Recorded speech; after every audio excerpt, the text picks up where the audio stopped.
Hello बच्चों, आशा करती हूँ आप सभी जो हैं अपने घरों पर स्वस्थ होंगे। हमने अपनी ज्योग्राफी की क्लास में जो हमारा चैप्टर 7 है उसके हमने शॉर्ट क्वेश्चन शुरू किए हुए हैं। हमने अपनी पिछली वीडियो में जो है 1 to 15 क्वेश्चन कंप्लीट कर लिए थे।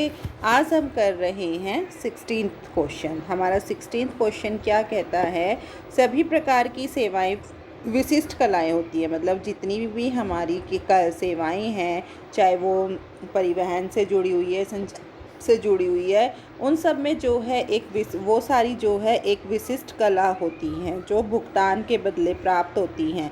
मतलब कुछ चुकाने के बाद, कुछ पैसा देने के बाद जो है वो प्राप्त होती है। वो कैसे, देखिए अनेक व्यवसायी फीस का भुगतान होने पर जो है हमें सेवा प्राप्त होती है। जैसे आप डॉक्टर के पास जाते हो, डॉक्टर को आप फीस देते हो, उसके बदले आप उससे उपचार प्रदान करते हो। वकील आपको कानूनी सलाह देकर फीस लेता है। अध्यापक भी आपको शिक्षा देता है, उसके बदले में आप स्कूल फीस वगैरह देते हो। नेक्स्ट क्वेश्चन है हमारा, व्यापार से क्या अभिप्राय है, इसका क्या उद्देश्य है। उत्पादित वस्तुओं का क्रय और विक्रय, ये हम कई बार कह कर चुके हैं कि किसी भी वस्तु को खरीदना और बेचना जो है वो व्यापार कहलाता है। व्यापार दो प्रकार का होता है, फुटकर और थोक व्यापार। ये हम अपनी पिछली वीडियोस में भी कई बार कर चुके हैं। फुटकर व्यापार व थोक व्यापार का विशिष्ट उद्देश्य जो है वो सिर्फ लाभ कमाना होता है। यह सारा कार्य कस्बों और नगरों में होता है, जिसे व्यापारिक केंद्र कहा जाता है। अगर आपसे पूछ जाए व्यापारिक केंद्र क्या होता है, तो जहाँ व्यापार को किया जाए, जहाँ वस्तुओं को खरीदा व बेचा जाए, वो व्यापारिक केंद्र कहलाता है। स्थानीय स्तर पर वस्तु विनिमय से लेकर जो है अंतर्राष्ट्रीय सोपान पर मुद्रा विनिमय तक जो है व्यापार उत्थान के अनेक केंद्रों को, जैसे व्यापार केंद्र, संग्रहण केंद्र, वितरण केंद्र इत्यादि, इन सबको जो है जन्म दिया है। थोक व्यापार सेवा से क्या अभिप्राय है, यानी कि थोक व्यापार क्या होता है। तो थोक व्यापार सेवा से जिसमें क्या होता है कि थोक में जहाँ सामान बहुत सारा मिलता है, जो हमारा फुटकर व्यापार होता है वो तो क्या होता है कि हम दुकानों पे जाकर जो है अपना पैसे देकर सामान डायरेक्ट खरीद लाते हैं। तो थोक व्यापार में क्या होता है, हम किसी बिचौलिए के द्वारा या सौदागरों के द्वारा करते हैं, न कि फुटकरों भंडारों के द्वारा। फुटकर व्यापार के द्वारा श्रृंखला भंडारों सहित कुछ बड़े बड़े भंडार भी निर्माताओं से खरीद करते हैं। फिर बहुसंख्यक फुटकर जो है बिचौलिए लोग वहां से सामान खरीदते हैं। फिर थोक विक्रेता प्राय जो है फुटकर भंडारों को उधार देते हैं, और जो फुटकर विक्रेता होते हैं उनसे जो है थोक विक्रेता को पूंजी ही अपने कार्य में आगे बढ़ाने के लिए मदद करती है। हमारा 19वां क्वेश्चन है, संचार साधनों द्वारा किन तत्वों का प्रेषण होता है। परिवहन के सभी रूपों को संचार पथ क्यों कहा जाता है। संचार सेवाओं में शब्दों, संदेशों और तथ्यों का जो है, विचारों का जो है प्रेषण, यानी कि एक दूसरे तक वो पहुंचाए जाते हैं। संचार में जो है लेखन के आविष्कार ने संदेशों को संरक्षित किया। मतलब लिखने, जब हमारा प्रिंटिंग मेथड आया तब से जो है हमारे संदेश, हमारे विचारों को जो है सुरक्षित रखा जाने लगा। संचार को परिवहन के साधनों पर निर्भर करने में सहायता की है। ये वास्तव में हाथ, पशुओं, नाव, सड़क, रेल, वायु परिवहन द्वारा पहले संचालित होते थे। यही कारण है कि परिवहन के सभी रूपों को संचार का पथ कहा गया है। जहाँ परिवहन जाल तंत्र सक्षम होता है वहाँ संचार का फैलाव जो है सरल होता है। यानी कि जहाँ परिवहन के साधनों का विकास होता है वहीं पर जो है संचार के साधनों का भी आसानी से विकास हो जाता है। मोबाइल, दूरभाषा उपग्रह जैसे कुछ विकासों ने संचार को परिवहन से मुक्त कर दिया है। पुराने तंत्रों ने सस्ता होने के कारण संचार के सभी रूपों को सहचर्य पूर्ण जो है समाप्त नहीं हुआ है। पूरे विश्व में आज भी जो है डाक का निपटारा डाकघरों द्वारा किया जाता है। अगला प्रश्न है हमारा, दूर संचार ने किस प्रकार संचार सेवाओं में क्रांति ला दी है, यानी कि टेलीफोन वगैरह ने कैसे उसमें क्रांति ला दी है। तो दूर संचार का प्रयोग जो है एक विद्युतीय प्रौद्योगिकी के विकास से जुड़ा हुआ है। संदेशों के भेजे जाने की गति के कारण इसने जो है संचार में क्रांति ला दी है। आप देखते हो हम घर बैठे बैठे ही फ़ोन के माध्यम से, मोबाइल के माध्यम से अपने संदेश को एक स्थान से दूसरे स्थान पर कुछ ही सेकंडों में पहुंचा देते हैं। समय सप्ताहों से मिनटों में घट गया है। मोबाइल ने दूर संचार को प्रत्यक्ष व तत्काल बना दिया है, मतलब उसे वो दिखाई भी देता है और कुछ ही समय में जो है हमारा काम हो जाता है। तार प्रेषण, मोर्स कोड, टेलेक्स, मतलब ये कई माध्यमों से होता है। तो अगला क्वेश्चन क्या है हमारा, जनसंचार माध्यम कौन कौन से हैं।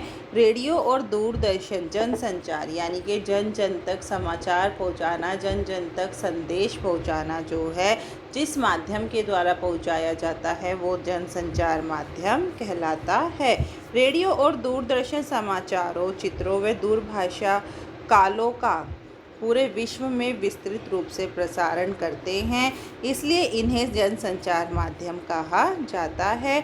ये विज्ञापन व मनोरंजन के लिए महत्वपूर्ण हैं। समाचार पत्र विश्व के सभी कोनों से घटनाओं का प्रसारण करने में सक्षम होते हैं। उपग्रह संचार पृथ्वी और अंतरिक्ष से सूचना का प्रसारण करता है। इंटरनेट ने वैश्विक संचार तंत्र में वास्तव में ही क्रांति ला दी है। इंटरनेट के माध्यम से जो है हम अपने संदेशों को, अपनी बातों को जो है लोगों तक और शीघ्र अतिशीघ्र पहुंचाने में सफल रहे हैं। अगला प्रश्न है हमारा, अनौपचारिक सेक्टर या गैर औपचारिक सेक्टर या असंगठित श्रमिकों से क्या अभिप्राय है। पिछली वीडियो में हमने असंगठित क्षेत्र पढ़ा था, अब है हमारा असंगठित श्रमिक। दैनिक जीवन के काम को सुविधाजनक बनाने के लिए जो है लोगों को व्यक्तिगत सेवाएं उपलब्ध कराई जाती हैं। इसमें क्या होता है, कुछ समय के लिए लोगों को जो है हम अपने यहाँ काम पर रख लेते हैं और उसके बदले जो है उनको वेतन प्रदान कर देते हैं। लोग जो है रोज़गार की तलाश में ग्रामीण क्षेत्रों से प्रवास कर जाते हैं। वो किसी कार्य में निपुण नहीं होते, कुशल नहीं होते। वे मोची, गृहपाल, खाना खासों, माली जैसे घरेलू कामों के लिए नियुक्त कर दिए जाते हैं। यहाँ तक कि आपके यहाँ जो सफाई कर्मचारी वगैरह लगे हुए होते हैं उन सबको जो है किसी एनजीओ के माध्यम से या किसी और माध्यम से जो है कहीं पर भी काम करने के लिए एडजस्ट कर दिया जाता है। इन्हें कम पैसे दिए जाते हैं और कर्मियों का यह वर्ग जो है असंगठित वर्ग कहलाता है। मुंबई में डिब्बा वाला जो सेवा है वो इसी प्रकार की एक सेवा है। तो अगला प्रश्न है हमारा, पंचम क्रियाकलाप क्या है। पंचम क्रियाकलाप वे सेवाएं हैं जो नवीन व वर्तमान विचारों की रचना करने, उनके पुनर्गठन और व्याख्या, आंकड़ों की व्याख्या, प्रयोग की गई नई प्रौद्योगिकी के मूल्यांकन पर केंद्रित होती हैं। मतलब यहाँ जो है हर कार्य को करने के लिए उसका आंकड़ा इकट्ठा किया जाता है, नई नई तकनीकों का प्रयोग करके जो है वो किसी भी कार्य को आगे बढ़ाया जाता है। पंचम क्रियाकलाप को जो है स्वर्ण कॉलर भी कहा जाता है। ये व्यवसाय जो है तृतीयक सेक्टर का एक और उप विभाग जो वरिष्ठ व्यावसायिक कार्यकारियों, सरकारी अधिकारियों, अनुसंधान वैज्ञानिक, वित्त परामर्शदाताओं इत्यादि के अंतर्गत आता है और उन्हें अपने कार्य को करने के लिए उच्च वेतन प्रदान किया जाता है। उन्नत अर्थव्यवस्थाओं की संरचना में उनका महत्व जो है उनकी संख्या में कहीं अधिक होता है। अगला प्रश्न है हमारा, भारत में समुद्र पार रोगियों के लिए स्वास्थ्य सेवाओं पर एक चिकित्सा नोट लिखो। ये जो है हमने अपना, अब जब हमने अपनी एक्सरसाइज करी थी, बुक की एक्सरसाइज, तब हमने जो है पर्यटन चिकित्सा पढ़ा था। ये उसी से रिलेटेड क्वेश्चन है। 2005 में जो है यूएसए से उपचार के लिए 55,000 रोगी भारत आए थे। यूएसए स्वास्थ्य सेवा तंत्र के अंतर्गत जो है प्रतिवर्ष होने वाली लाखों शल्यकर्मों की तुलना में वह संख्या बहुत ही कम है। भारत विश्व में चिकित्सा पर्यटन में अग्रणी देश बन बनकर उभरा है। महानगरों में अव्यवस्थित विश्व स्तरीय अस्पताल, संपूर्ण विश्व स्तरीय अस्पताल संपूर्ण विश्व के रोगियों का उपचार करता है। कौन कौन से देश इस चीज़ में आगे आए हैं चिकित्सा पर्यटन में? भारत, थाईलैंड, सिंगापुर, मलेशिया जैसे विकासशील देशों को जो है चिकित्सा पर्यटन से अनेक लाभ प्राप्त हुए हैं। चिकित्सा पर्यटन के अतिरिक्त जो है चिकित्सा परीक्षणों और आंकड़ों निर्वचन के बाह्य स्रोतों के प्रति जो है काफ़ी झुकाव पाया जाता है।